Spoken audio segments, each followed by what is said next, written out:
We have caught the conspirator who wanted to kill you, Chad, and now he shall be executed. Oh no, it's totally cool. Water under the bridge. Crakaris! And now I'm going to deal with Hot Pie at the inn at the crossroads. Okay, but whatever you do, don't attack that nursery filled with innocent children. Crakaris! I feel that could have been avoided. And our episode begins with Varys and the world's dumbest coup. You know, I really thought the way they took out Littlefinger last season was horrible, but at least Littlefinger's stupid plan to turn the Stark sisters against each other had a slim chance of working.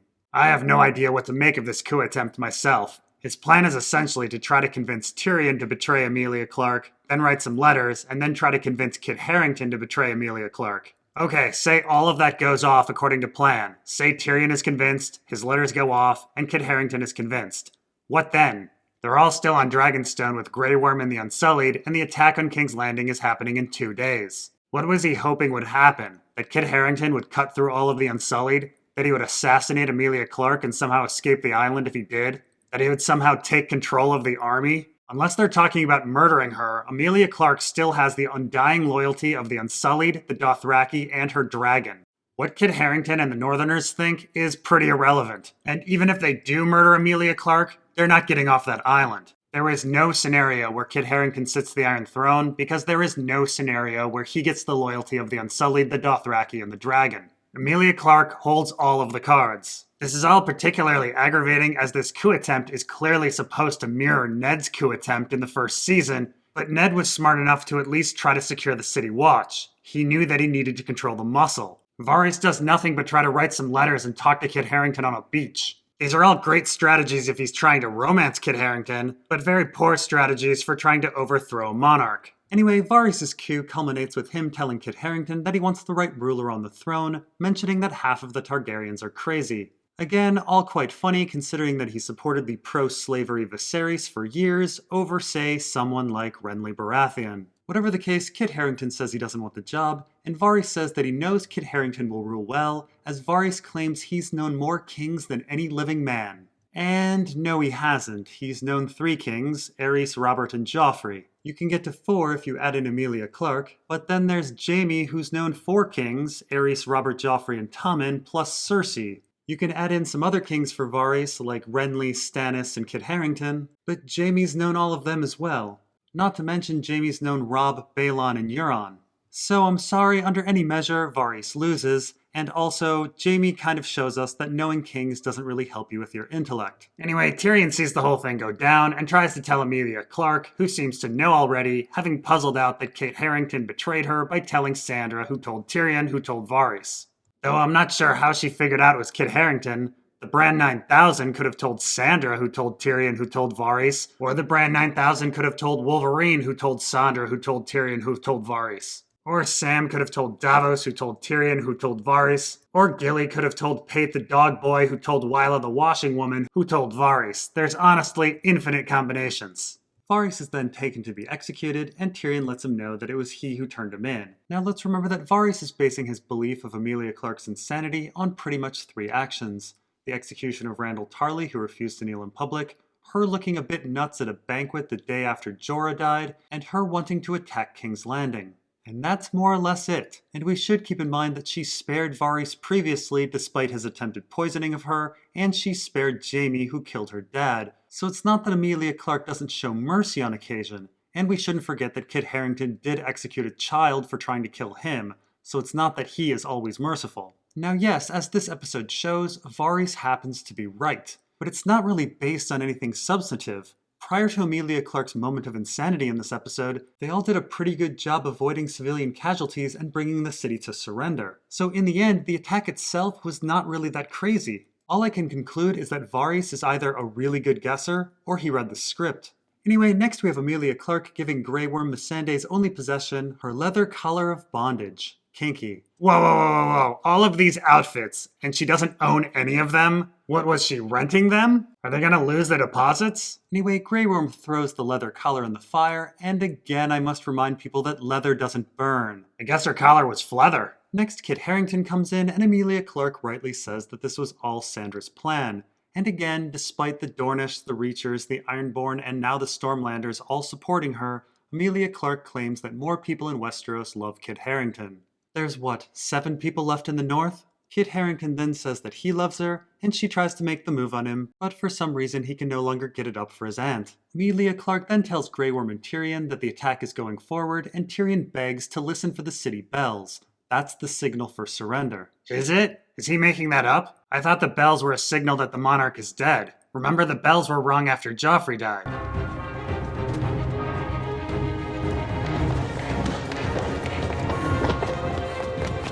I don't know, it seems awfully confusing to have the surrender signal be the same as the death of a monarch signal. Not to mention, what if that part of the city is lost and a foe rings the bells? Whatever the case, Emilia Clarke agrees and then mentions that Jaime has been captured trying to head south, showing that he's a traitor. But for some reason, the man who killed her father still has not been executed.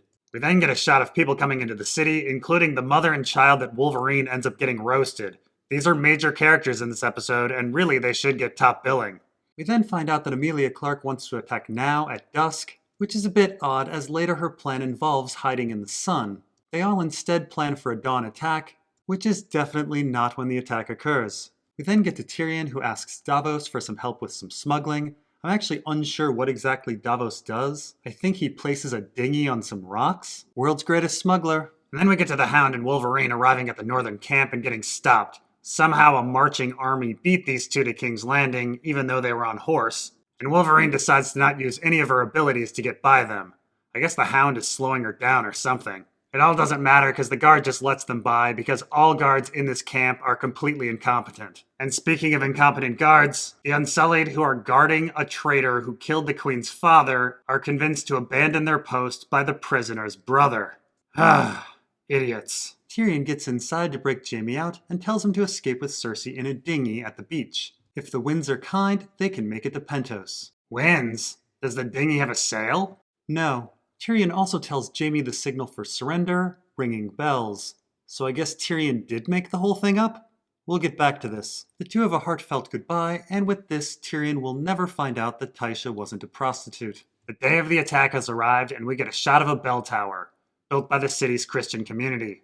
Wolverine and the Hound make it into the city, as does Assassin's Creed. The Golden Company lines up, we get a whole lot of staring, and then Tyrion once again reminds everyone that ringing bells is the signal for surrender. The mother and child that Wolverine gets roasted try to get into the inner part of the city, or maybe it's the Red Keep. The geography is actually super confusing. The Hound and Wolverine push past and make it, while the roasted mom and daughter, as well as Jaime, do not. Although this is a big panicky scene, it's of absolutely no consequence, as no part of the city is safer than any other, and Jaime seems to make it to Cersei at roughly the same time as the Hound, and that's after fighting Euron.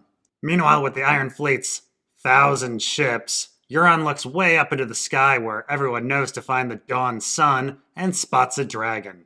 And despite hitting Rhaegal no fewer than 3 times, suddenly the whole Iron Fleet is completely impotent and can't hit a thing. And of course, neither can any other Scorpion operator. Bronn, who trained 0 hours, hits a dragon on his first few shots, but these professionals? Nothing. And then we get to the Golden Company, and apparently Emilia Clarke landed her dragon and snuck it at ground level for a couple miles, just so she could blast out the front gate and surprise everyone. It's quite a crazy move. Harry Strickland is scared to death, and Grey Worm then kills him as if they had some sort of long-standing feud. The army storms into the city and starts killing Lannister soldiers, and Emilia Clarke starts taking out all of the impotent Scorpions and burning fleeing Golden Company soldiers. And that's the last we ever see of the Golden Company. Keep in mind that the Crown's debt was a long storyline starting in Season 1, and there's quite a bit of talk about paying back the Iron Bank. There was a trip to Braavos by Mace Tyrell, and 2 trips to King's Landing by Tycho Nestoris, and that whole Loot Train episode about settling the debt. And that all led to the new loan for the Golden Company, and here it all comes to conclusion, with Emilia Clarke burning them in 20 seconds.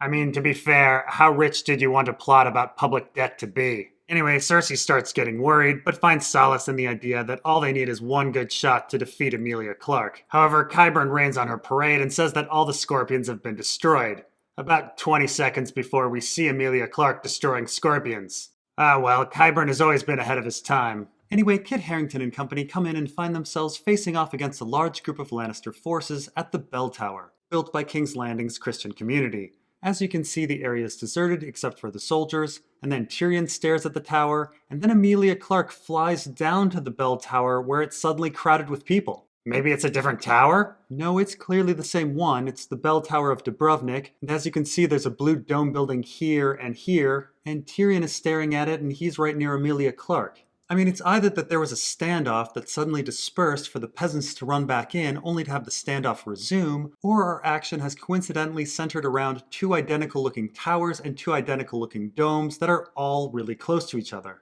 Maybe all the soldiers disappeared for tea time and then came back. Whatever the case, the Lannister soldiers surrender, and then people all around the city start yelling for the bells to be rung.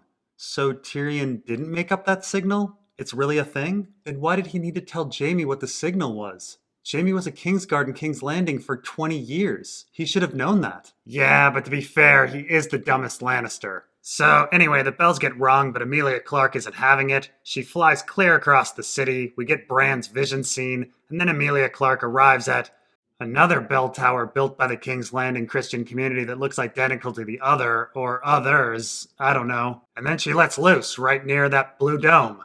People die, her army starts attacking the defenseless, we see this tower again, and even Cersei, a woman who ordered the raping of a septa by an undead monster, clearly thinks this situation is fucked up.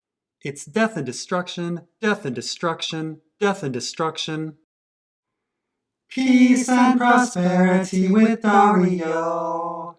Peace and prosperity with Dario. Who feels like having a picnic today? Hooray! Hooray! Yay! It's a whole lot of death and destruction, and then rather than going for the window that Cersei is in, Emilia Clarke decides to take down some random towers. We then get to Jaime, who finds that dinghy that's going to sail them all the way to Pentos, and then Euron shows up to fight him. For no reason. You know, I really thought Theon was going to fight Euron because, Euron killed his dad. And then when Theon died, I figured Yara would kill him because, Euron killed her dad. But no, instead Euron wants to fight Jaime. I would have never guessed this pairing in a million years because it makes no fucking sense. There has not been a boss fight on a beach so stupid and pointless since, well, last season. Anyway, Qyburn finally convinces a delusional Cersei to run, and we get to Jaime defeating Euron, who is ecstatic that he has at least mortally wounded Jaime. YOLO, I guess? And that's the end to our mysterious drunken pirate. Meanwhile, after thousands of miles of travel, getting themselves into a gruesome battle and a collapsing castle, it's at this point that the Hound tells Wolverine to turn around. All of this so Wolverine could call the Hound by his real name and say thank you? That could have happened on a Winterfell parapet. And then we get to Pointless Bowl, the epic fight between two people who have no reason to be facing off at this juncture, and whose fight is made irrelevant as the castle is collapsing and will kill both of them anyway. Before the fight begins, the Hound takes out Aerys Oakheart, Osmond Kettleblack, Balon Swan, and Boris Blount, and the Mountain kills Qyburn, along with all of the mysteries that he holds. Cersei dips, the fight begins, and we are shown the Mountain's face, as if anyone cared. Jaime makes it to Cersei, and we find out that going completely around the castle, down to the beach, fighting a pirate and climbing the stairs back up, only slows someone down like 10 minutes. And then Pointless Bowl continues on and on and on, and it's cut between Wolverine trying to escape the city. When the Hound gets hit, Wolverine gets hit because of, the thematic parallel between fighting one's brother in a 30-year-old grudge match and running. A good 14 minutes of the episode are dedicated to this fight and Wolverine's escape. The first ending with the Hound falling a bazillion stories, he probably survived, and the second ending with Wolverine convincing a mother and daughter that they aren't safe where they are and gets them roasted in the streets. We have no idea if they would have lived otherwise. Kit Harington finally convinces his men to fall back, and Wolverine awakens only to have a bell tower, yes, the same type of bell tower built by the King's Landing Christian community, crack and fall near her. Jaime then tries to escape with Cersei but finds their path blocked. The two die in each other's arms, and we find out that no one was the Valonqar. Suck it, Maggie the Frog. Hey, remember when all of those people looked at that map of Westeros and thought it was foreshadowing because Cersei was standing at the neck and Jaime by the fingers? What assholes. And finally, our episode ends with, this? What? What the fuck is that? Is that Harry Strickland's horse? I think so? His horse rode into a blazing inferno while thousands of people were trying to run out. I guess? Was it warged by the Brand 9000 or something? I have no idea. Who in the writer's room came up with this fucking gem? I think it's supposed to be symbolic or something. The little girl who got roasted was holding a little white horse. Okay, she was holding a horse, so what's the symbolism? I don't know, but it's gotta be something deep, right? Have you ever seen Rob Zombie's Halloween 2? I don't think anyone's seen that movie. Damn it, because they tried the same stupid thing. They shoehorned in this nonsensical toy white horse, which became a real white horse. It's just friggin' amazing to me that something so specifically idiotic could happen again. Well, you never know, Brandon. Perhaps in 10 years a different movie will use the "you need a bad pussy" line. The battle is done, and all of your expectations have been subverted. I don't know, bro. I feel a little unsatisfied. Unsatisfied? What more could you want in a battle? Now that was awesome.